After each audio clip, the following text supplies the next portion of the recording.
sobrang init ng bakbakan nagkagulo pa sa dulo na beast mode si Jimmy Butler, ibang klase talaga, parang playoff Jimmy na.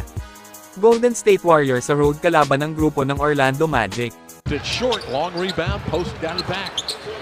Lob for Butler, he dunks it in. So first quarter maganda yung umpisa ng GSW, great defense para sa mga dayo sa play na ito, na nagresulta ng threes ng rookie nilang si Will Richard. Parang veterano na talaga ang dating nitong rookie ng Dubs, palaging maingay ang pangalan nito ngayon, perfect fit po siya sa team ng GSW. Solid na starter si Will, ang nagustuhan pa ng maraming fans sa kanya, ay napakasipag nitong maglaro lalo na pagdating sa depensa. Tingnan nyo naman ang play na ito mga kaibigan.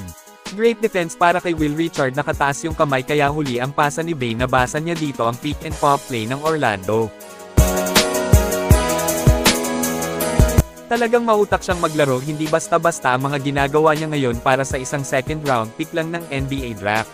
Sa play naman na ito sa first quarter ay napaka-solid ng zone defense ng Golden State na nagresulta ng turnover para sa Magic.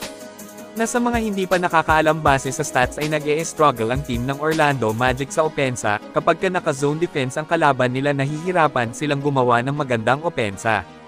Yun nga lang, naghahabol pa rin ang GSW sa kanila, pero Stephen Curry tumira ng logo tray para isara ang first quarter sa score na 32-36, lamang ng 4 points ang home team.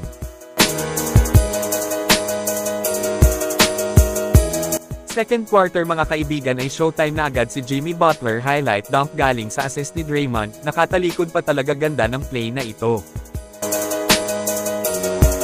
Yun nga lang, hawak pa rin nga po dito ng Orlando ang magandang momentum sa laro. Napakabalansi ng scoring nila lahat, kumaka na talaga sa opensa, kaya palaging habol ang ginagawa ng Warriors. Hindi rin kasi sila nag-stick sa zone defense at walang ibang choice si Kerr, kahit madalas nag-struggle si Brandon Podziemski, ay pilit pa rin niya itong pinapapasok sa loob kasi need nila ng ball handler para maayos na makakagalaw si Steph.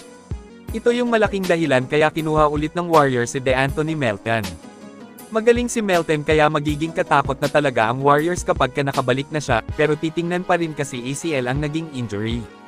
Kadalasan kasi sa mga player kapag kagaling sa ACL ay mag-e-struggle ang balik. Pero yun nga, malay natin baka mapanatili ni DeAnthony ang nilaro niya last season sa Warriors. Medyo magulo yung rotation nila, kadalasan 3 guard ang pinapapasok sabay ni Steve Kerr. Ito yung mahirap kasi para sa coach, kinakailangan nga niyang ibalanse ang paggamit ng kanyang mga player. Bigyan ng mahaba-habang pahinga yung iba kasi sunod-sunod ang mga road games nila at may back-to-back pa talaga. Parang sa kain lang yata nakakapagpahinga itong Warriors, mahirap ang schedule nila ngayong maagang umpisa ng season na ito.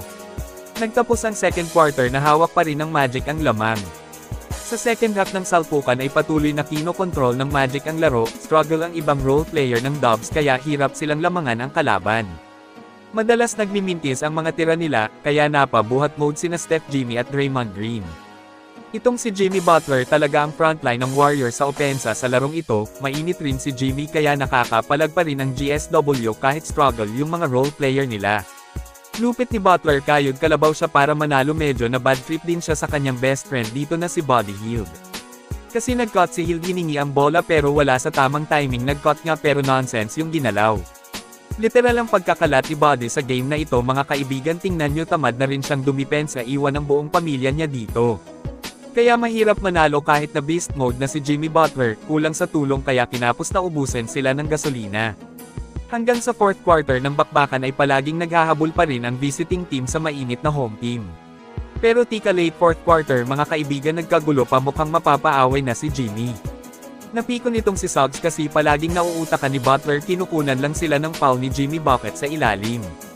Sasali pa si Carter Jr. pero syempre andyan si Draymond Green to the rescue agad, si Dre. Sa huli nakuha ng home team ang panalo.